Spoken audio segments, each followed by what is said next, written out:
Hi friends, पिछला video लंबा होने के कारण मैंने अपने आगे की कहानी यह तीसरे पार्ट में आपको एक्सप्लेन की है। तो अगर आपने दूसरा पार्ट देखा नहीं है या पहला पार्ट देखा नहीं है तो आप डिस्क्रिप्शन में दिए लिंक्स देख सकते हैं मेरे साथ हुए पूरे स्कैम की कहानी। अब इस तीसरे पार्ट में मैं आपको पिछले 2 पार्ट का शॉर्ट में डिस्क्रिप्शन बता देता हूँ, तब जाकर यह वीडियो स्टार्ट करता हूँ। तो सुनिए, मेरे साथ जो यूट्यूब प्रमोशन के नाम पर इंस्टा पर फ्रॉड हुआ और इंस्टा से लेके व्हाट्सएप पे मैंने कैसे चैट की, यह सब मैंने आपको फर्स्ट पार्ट में बता ही दिया था। देन उसके बाद मैंने फ्रॉड करने वाले आदमी की कंप्लेंट कैसे साइबर सेल में की या हुई या करने की कोशिश की और कितना % में फेल हुआ एक फ्रॉड की कंप्लेंट करने में, यह मैंने आपको मेरे पिछले पार्ट में बता दिया। देखा जाए तो यूट्यूब प्रमोशन के नाम पर जो भी मेरे साथ फ्रॉड हुआ, यूट्यूब प्रमोशन के नाम पर मेरे साथ जो फ्रॉड हुआ, उसके बारे में मैं सोच के अभी भी शॉक हूँ कि इस दुनिया में एक मजबूर का फायदा लोग किस तरीके से उठाते हैं। आपको यह समझ आएगा, तो आपको यह वीडियो लास्ट तक देखना पड़ेगा ताकि आपको भी समझ आए कि स्कैम किस तरीके के होते हैं। और यह तो एक नया स्कैम है,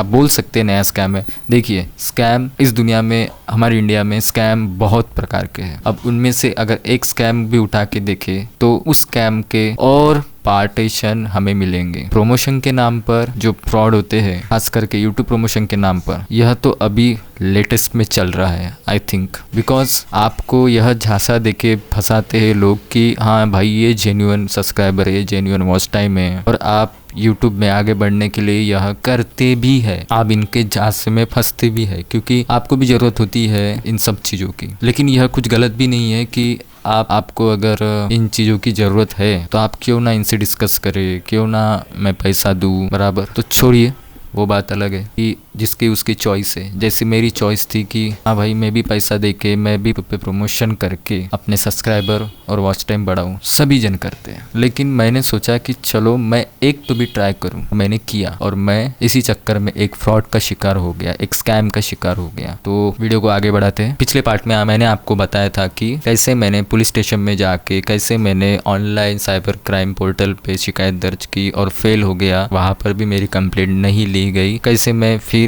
थक हार के घर में आया और पूरा दिन निकल गया। देन उसके बाद क्या हुआ मैं आपको इस पार्ट में बताने वाला हूँ। तो सुनिए, जैसे ही मैं पुलिस स्टेशन से घर पे आया, मैं बहुत निराश था। मैंने सोचा अब क्या किया जाए, टाइम तो निकलते जा रहा है क्योंकि मैंने उनको पैसे दे दिए हैं। अब क्या किया जाए। कुछ देर बैठने के बाद, घर में आके बैठने के बाद, कुछ देर घर पे आया और बैठने के बाद मैंने आंख बंद की और सोचा कि अब क्या किया जाए। तभी मेरे एक दोस्त का फोन आता है, मेरे एक फ्रेंड का फोन आता है, और वो मेरी तो उठाने की इच्छा नहीं थी लेकिन मैंने चलो उठा लिया। और उसने अपनी कुछ बात करने के लिए उसने फ़ोन किया, लेकिन मैंने उस बीच में मैंने अपनी बात उसको बता दी। उसने कहा क्या हुआ भाई, क्यों साइड है। मैंने उसको सभी कहानी बताई, मेरी पूरी दिन भर की कहानी बताई, मेरे साथ 1 बजे से लेके अभी तक क्या हुआ। उसने कहा अरे टेंशन क्यों लेता है, अपना एक दोस्त है ना साइबर सेल में काम करता है, सिटी में ही है जो साइबर सेल में काम कर। मैंने कहा क्या बात कर रहा है, सच में। उसने कहा हाँ भाई सही में, तू भी पहचानता उसको, क्या नाम है उसका। तो फिलहाल तो मैं उसका नाम नहीं बताऊंगा, लेकिन आप इतना समझ लीजिए कि मेरे एक पहचान का बहुत पुराना दोस्त साइबर सेल में फ्रेंड निकला। अब आप इसे मेरी किस्मत समझ लीजिए या कुछ और, लेकिन ऐसा हुआ, ये रियल हुआ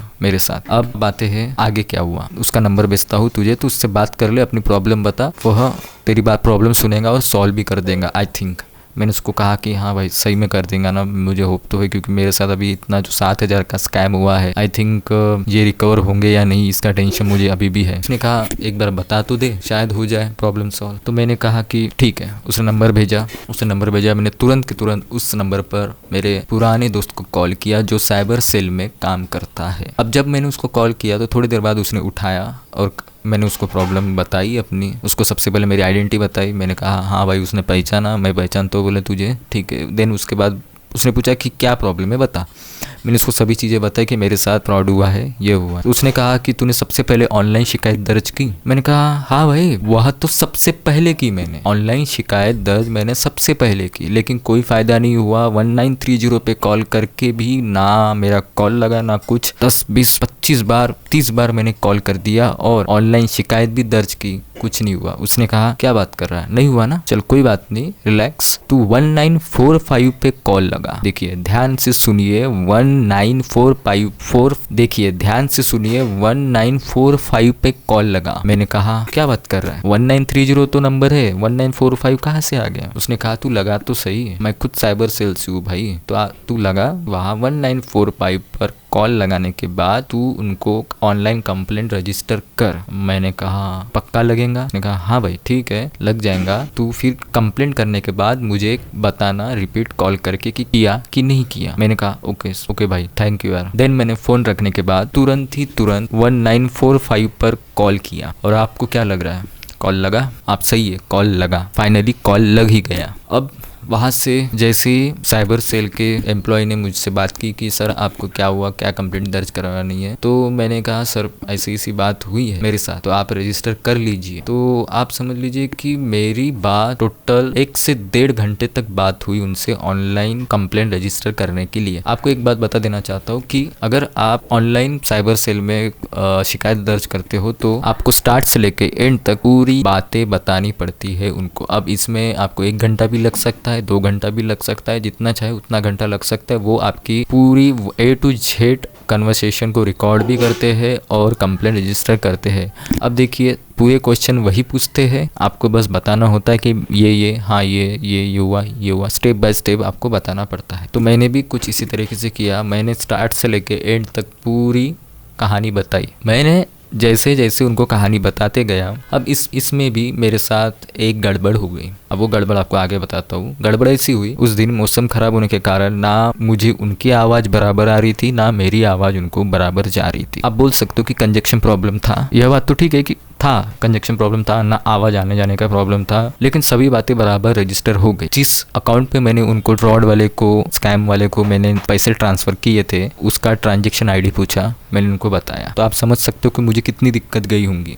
इसलिए मुझे कॉल पे 1.5 घंटा, तो भी 1.5 घंटे से भी ज़्यादा शायद लगा। अब देखिए अब गड़बड़ यहाँ पे ऐसी हुई कि जैसे मैंने बताया कि अब उन्होंने मुझे नंबर पूछा मेरा, उन्होंने कहा कि आपका नंबर, मोबाइल नंबर बताओ। अब मैंने तो मेरा मोबाइल नंबर बता दिया, लेकिन फिर उन्होंने कहा कि अल्टरनेट नंबर बताओ। अब ये ध्यान में देना कि अल्टरनेट नंबर, अब मुझे तो सुनाई आया अल्टरनेट नंबर, लेकिन उन्होंने कहा था सस्पेक्ट नंबर। जिस आदमी ने मेरे साथ व्हाट्सएप पे चैट की वो यानी सस्पेक्ट, लेकिन मुझे सुनाई आया अल्टरनेट नंबर। मौसम खराब होने के कारण मुझे उनकी आवाज़ क्लियर नहीं आ रही थी, मोबाइल को कान पे दबा दबा के उनकी बातें सुननी पड़ी थी मेरे को। तो ये बात कॉल के एंड में पता चली जब मेरी कंप्लेंट उनके पास रजिस्टर हो गई। देन मैंने उनको ये क्वेश्चन किया कि सर आपने तो फ्रॉड वाले का नंबर पूछा ही नहीं। हाँ सर आपने पूछा ही नहीं। साइबर सेल के एम्प्लॉय ने कहा कि सर आपको मैंने पूछा था सस्पेक्ट नंबर क्या है। मैंने कहा सर आपने सस्पेक्ट नंबर नहीं पूछा था, आपने अल्टरनेट नंबर पूछा था, बराबर, तो मैंने आपको अल्टरनेट नंबर बताया। बोले नहीं सर, बोले आपको मैंने सस्पेक्ट पूछा था। बोले अब यहाँ पर हो गई बहुत बड़ी गड़बड़। मैंने कहा सर प्लीज़ अब चेंज कर दीजिए, सॉरी सर आपकी तरफ से भी गलती और मेरी तरफ से भी गलती, दोनों तरफ से गलती मान लेते हैं और आप चेंज कर दीजिए। उनका अभी तो चेंज नहीं होगा, 3 दिन बाद ही चेंज होगा, बिकॉज यह प्रोसीजर होने में 3 दिन लगते हैं। हाँ बस ट्रांजेक्शन ID चेंज कर सकते हो, बैंक डिटेल चेंज कर सकते हो, लेकिन मोबाइल नंबर, सस्पेक्ट का मोबाइल नंबर चेंज नहीं कर सकते। मैंने कहा लॉक हो गया, एक प्रकार लॉक हो गया, उनके प्रोफाइल में लॉक हो गया, उनके सिस्टम में लॉक हो गया वो नंबर। मैंने कहा तो सर इससे कोई बड़ी प्रॉब्लम तो नहीं होंगी? तो उन्होंने कहा नहीं ऐसी कोई बड़ी प्रॉब्लम नहीं होंगी, आप चेंज कर सकते हो, बस ट्रांजेक्शन ID बराबर है ना। मैंने कहा यस सर यह ओके है, मतलब यह एक भी गड़बड़ नहीं है, ट्रांजेक्शन ID बराबर है। 3 दिन बाद रिजल्ट मिलेगा और आपको अभी मैसेज आएगा, आपकी कंप्लेंट ID मिलेंगी, आप अपने कंप्लेंट को ट्रैक भी कर सकते हो। बस कॉल कट कर दिया गया। तब जाके मैं रिलैक्स हुआ, फाइनली मैं रिलैक्स हुआ थोड़ा, क्योंकि मेरी कंप्लेंट साइबर सेल में चली गई थी। अब बस होप थी कि मेरे इस कंप्लेंट पर जल्द से जल्द एक्शन लिया जाए और मेरे इस कंप्लेंट का आगे क्या होता है, मेरे इस FIR का आगे क्या होता है। यहाँ पर मेरी एक हेल्प थोड़ी इंस्टेंटली हो गई कि मेरा दोस्त होने के कारण मेरे कंप्लेंट ID पर वो चेक करके बताने वाला था कल की तेरे कंप्लेंट का क्या हुआ, तेरे पैसों का क्या हुआ, तेरे साथ हुए फ्रॉड का क्या हुआ, कल मुझे पता चलने वाला था। तो मेरे साथ आगे क्या हुआ इसके बारे में अब अगर आपको सुनना है तो इसके बाद आने वाले पार्ट का आप इंतज़ार कीजिए। मैं ज़रूर आपको अगले आने वाले 4th पार्ट में आपको पूरी बातें बताऊंगा आगे मेरे साथ इस स्कैम में क्या हुआ, क्या क्या हुआ, क्या क्या प्रॉब्लम्स मुझे और उठानी पड़ी, केस कहाँ तक पहुंची। तो इस वीडियो को शेयर ज़रूर कीजिए दोस्तों। और यह जो सीरीज़ है, first part, second part, third part और आने वाला फोर्थ पार्ट, यह सभी पार्ट को आप शेयर जरूर कीजिए। सभी की लिंक आपको डिस्क्रिप्शन में मिल ही जाएंगी। यह मेरे साथ हुए लेटेस्ट स्कैम को आप जरूर शेयर कीजिए। तब तक के लिए अगले पार्ट का इंतज़ार करो। बाय।